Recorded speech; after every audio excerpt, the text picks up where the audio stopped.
Hi guys, so we've just made it to Edinburgh. We've checked in at the Balmoral, which is super swanky. We had paid for one upgrade from the room we'd won, but they went one step further and gave us an even fancier room. So it's pretty lovely.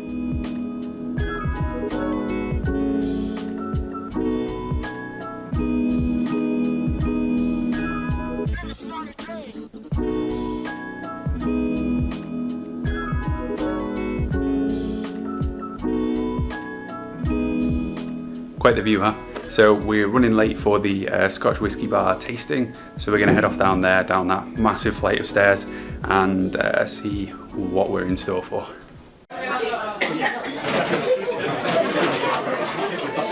So we've been here for the sum total of about 2 minutes, and I've already smashed a glass, so as if I wasn't feeling out of place enough already, I now feel like a total fool. A lovely fool. But soon there will be whiskey. And then we can smash many more glasses.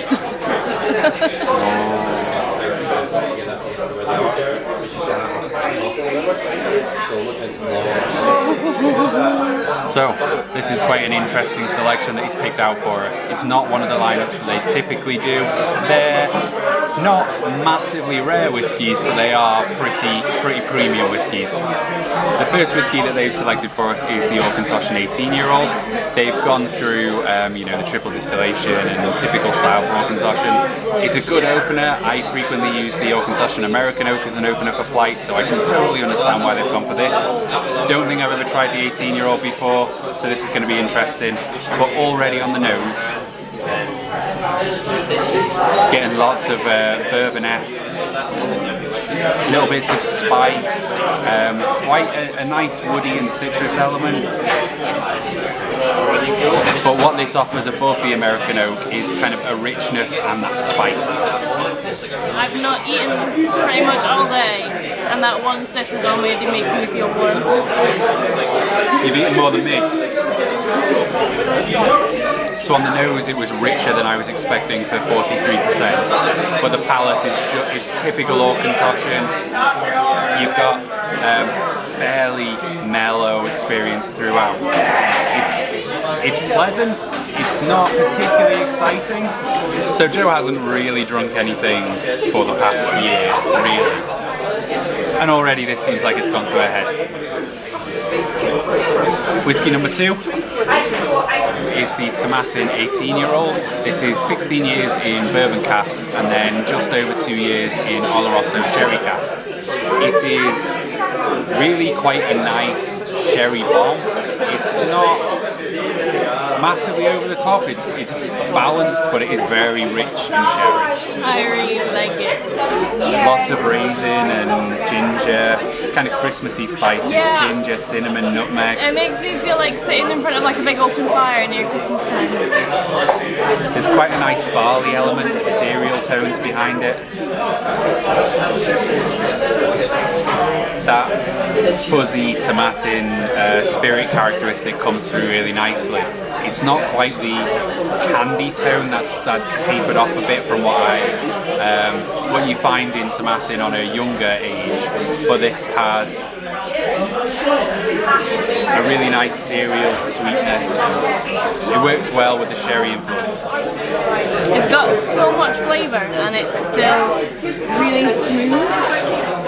But it's nice because you don't lose out on the complexity and the intricate little flavours, but it's so gentle. So how does this one compare to the Auchentoshan? It blows that out of the water. Like. Now I am really interested to see which one, whether you prefer this or the third whiskey. I will be very happy if I prefer the third whiskey because I really like it. So the third whiskey that's been picked for us is the Daluan 16-year-old. This is part of the Flora and Fauna series. There's not a whole lot of information on the bottle, but we were told that it was fully matured in sherry casks. You can definitely tell by the smell. It smells amazing. You get a right punch of raisin. See, I get way more candied citrus peels, some dark plum, that kind of thing. I get some like dark sugar as well. I think I get a little bit of apricot. Yeah, the stone fruits. But for me, it's definitely darker stone fruits. Oh yeah. Now, interestingly, one thing that they said on the bottle is that there is a smoky finish, which I think I've had this before and I never picked up a smoky finish. I might then.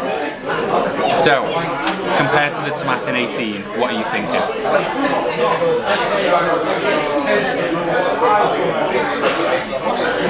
It did feel quite smoky. Smoky? Smoky. I do get more dark fruits on the palate. No, on the aftertaste.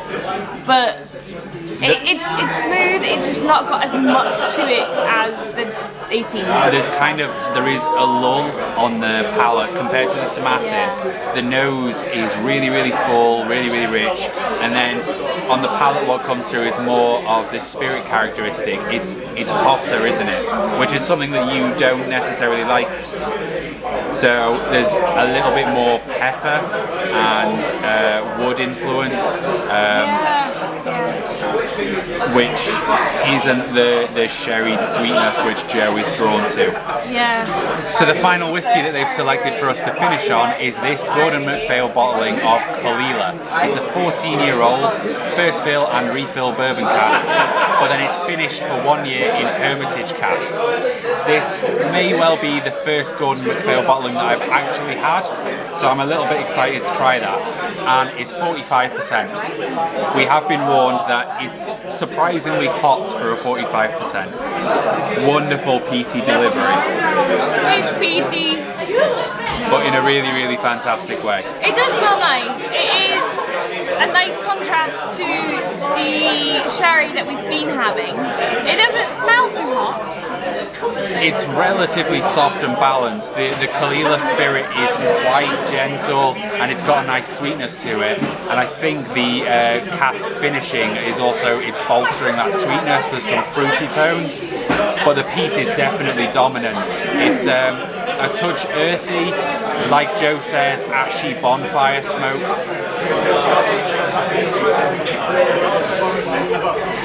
I was about to say I don't think it's that hot on the palate or the finish. The palate is fine. It's the finish that's a bit. Woo. The palate's actually really nice. It's a bit hotter than I'm normally used to, but it's got a lot of flavour. It's not just hot, it's flavourful. There's an interesting pang as it goes from palate to finish. A touch resinous wood, but it's quite vegetal that ties in nicely with the peat. So after that flight of whiskies on an empty stomach, I can definitely feel it. That Kalila was definitely my favourite. It was right within my wheelhouse, something I really enjoyed. The core of the flight was a sweet sherried experience, and the Auchentoshan was a good opener. But for me, the winners were Kalila and the Tomatin, hands down.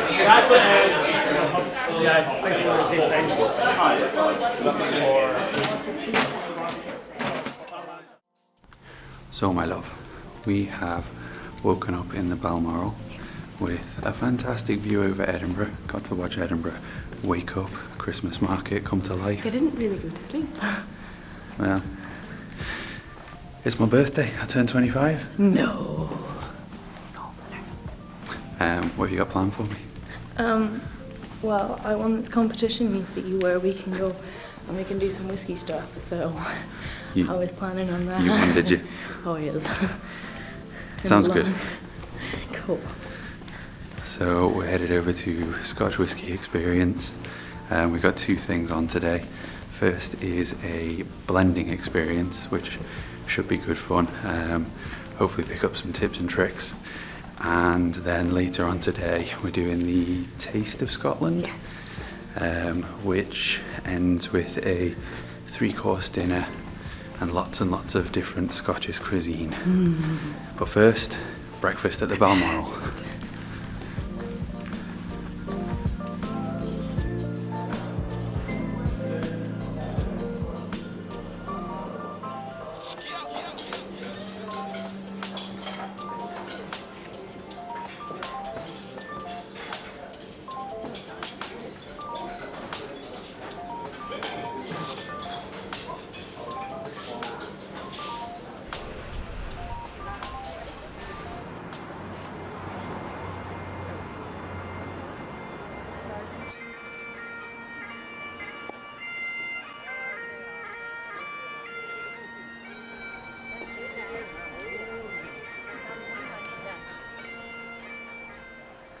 Well, today's starting off all right. Yes. We have a whiskey and a blend your own session. My name's Paula. I'm retail manager here, but I started out as a guide after spending the weekend in the bar 12 years ago. When your hobby pays your wages, life is good, right? Yeah. So what we're going to do today is we're going to taste 4 single malts from the 4 main whiskey regions. With this, we're going to help you make your own blend. So first of all, before we get onto the whiskey, you're going to get thinking with your noses. So in front of you there, you have 10 jars. These are aroma jars. These are aromas similar to those found within Scotch whisky, though not actual ingredients. What I'd like you to do is smell each of the aroma jars and then write down at the bottom what you think the aromas are. And if you like, we can be competitive.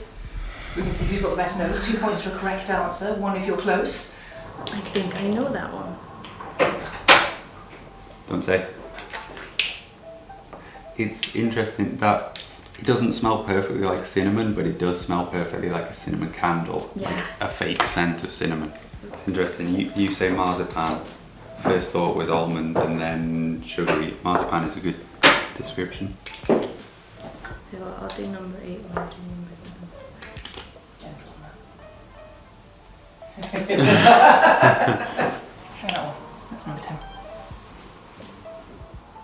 No. Maybe my nose just doesn't pick that one up. How wrong were we? Oh, let's find out. How right you were. So, number 1, what's number 1? Cinnamon. Spot on. Exactly right. I put marzipan. And you didn't get 2 points for either of those answers because marzipan is almonds. Cool. I got like a really gentle wood polish. Yeah.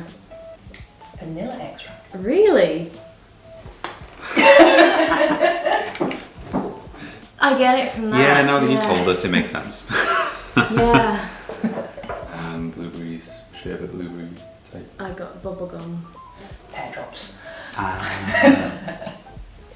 It depends on how your senses are wired. Some people get the chemical side, some people get the fruity side. Smoky peat. Smoky wood ash. Well, it's 2 points for smoke. Okay. Cool. Number 6. I put cardamom. Honeycomb. Honey. Honey. Runny honey squeezed into that jar. I put candle wax. Apple wax. Very close actually, it's linseed oil. Okay. So number 8. Vinegar. Malt vinegar, absolutely spot on. Now this is one of about 20 different aromas. It's a sign of a bad cask. Thinking rosemary, something quite fresh and green herbal. Herbal. It's clove. Okay. See, I knew I was going to kick myself on it. It's so obviously cloves. Yeah. Clove oil, yeah. Okay, what's number 10? I just put medicinal. Medicinal. TCP. TCP. Yeah. Add up your scores. I got 11. 11. 13 and a half. Well done. Right, now you've got thinking with your noses, we'll get started on the actual whiskies because these are the single malts you'll be using to create your own blend. Cool. Okay, so we've got 4 different regions. We have 4 different shareholders represented. So first one is of course, the Glenkinchie, 12 years old. For a good long while, this was the Edinburgh malt. I think it's quite plain initially. Let it rest on the palate doesn't really benefit. It's as it transitions towards a finish that you get more of the flavour coming through. There's a subtle vanilla, more of the cereals, the biscuity notes. But the white pepper, there's a prickle. I put that it's a little bit herbal with a little bit cinnamon, hot and peppery, and then there's a little bit of vanilla in the aftertaste. I'd like to move on to your second malt. So this is Tobermory Isle of Mull. Now this one is 46.3% ABV. Oh, Yeah, and chill filtered. I really like the smell of this one. Almost a mineral quality to it. It's like the seaside. Yes. Here's going to be the Aberlour. So they're 12-year-old, they're new packaging. Oh, And let's leave that Tobermory alone. That It is is nice. different. Yes. American oak and cherry oak, 40% ABV. I'm getting quite a lot of chocolate on this. Dark chocolate. I get toffee and dates. It's really interesting development onto the finish because the palate is really super friendly. There's basically no prickle, and then the finish, this lovely spice and warmth begins to develop. Oh yes. The final malt is going to be our Islay, from the oldest distillery on Islay, Balmoral 12. This one is 40% ABV, but there's no disguising that this is a coastal malt, especially on that finish.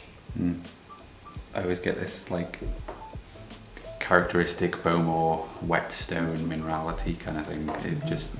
It seems to be in every one of their expressions. A little bit of part of Islay, just a little bit. I get that. So we've worked our way through the lowlands, highlands, Speyside and Islay. I've also poured you some a sample of grain whisky, because by the end of the session you will have created your very own blend. Choose whether you want to make a light blend, a medium blend or heavy blend. 70 to 80% grain will be your light blend.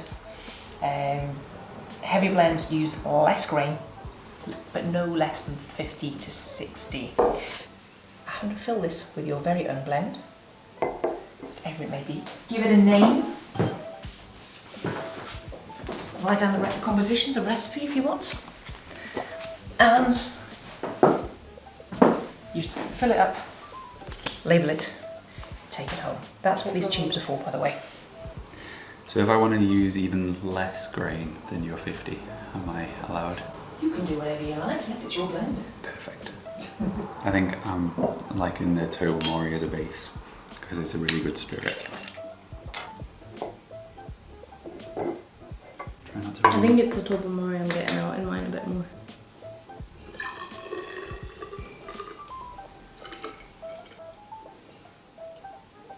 Speyside sweetness.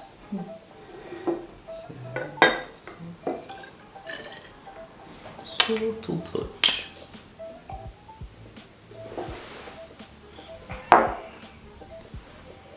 This was your idea. Yeah, you can do it.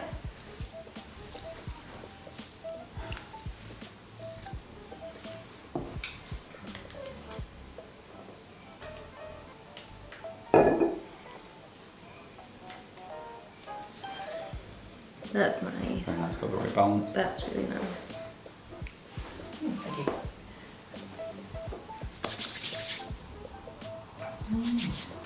Yes.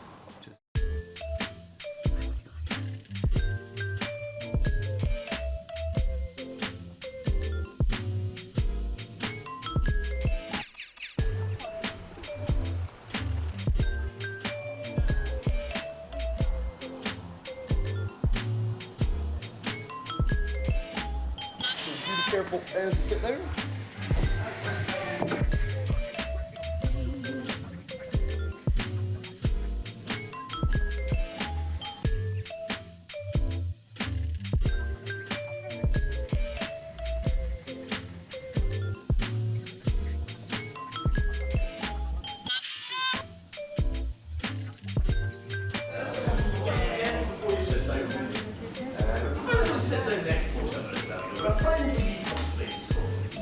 Your blend will start with about 70 to 80% plain whiskey. You're then going to add the different amounts of the different whiskies from those different areas we learned about in the last rooms. For a nice light, easy drinking blend, you might be adding some Speyside, some Malt, something a tad more robust in character, perhaps some Campbelltown. some Highland. If you want some smoke, if you want some fire in that blend, you're going to add Islay whiskey. But you'll be adding the Islay whiskey sparingly. Your blend is a little bit like an orchestra. You want unison, you want harmony, and you want the flavours playing together nicely. No flavour out-competing another. So we'll do a cheers. Good health in Gaelic is Slán Java. So, ladies and gentlemen, Slán Java. It is a Hanky Bannister 12-year-old. First single malt of the evening that we're going to try. It is coming from Lowlands, and it is an Auchentoshan American Oak. Do you like that? Excellent, excellent. It's a nice whiskey as well. We're preferring that to the blend. Do we prefer the blend to it? Prefer the blend? Excellent. At the back of the collection, going through our next whiskey tasting around that table at the back. Please take everything you in you out of the room jacket size. Take your water glasses as well. For the next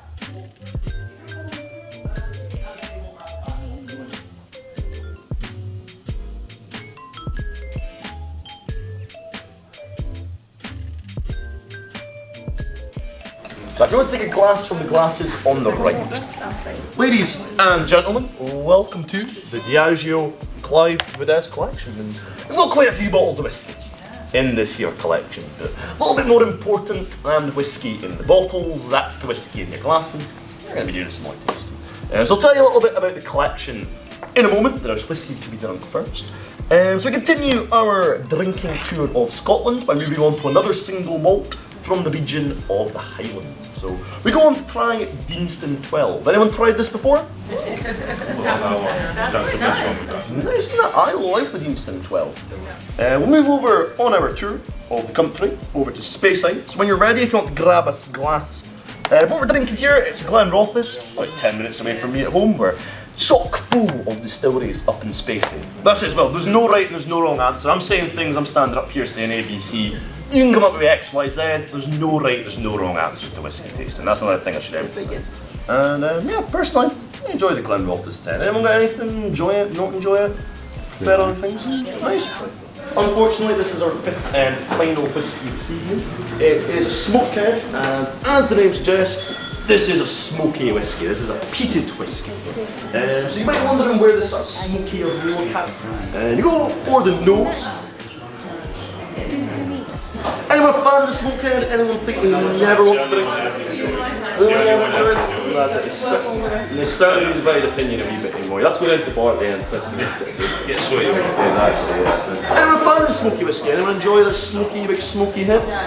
You like to smoke? Got an Islay fan? Excellent, excellent. I love Islay whiskey. I love the smoky whiskey. Yeah, so.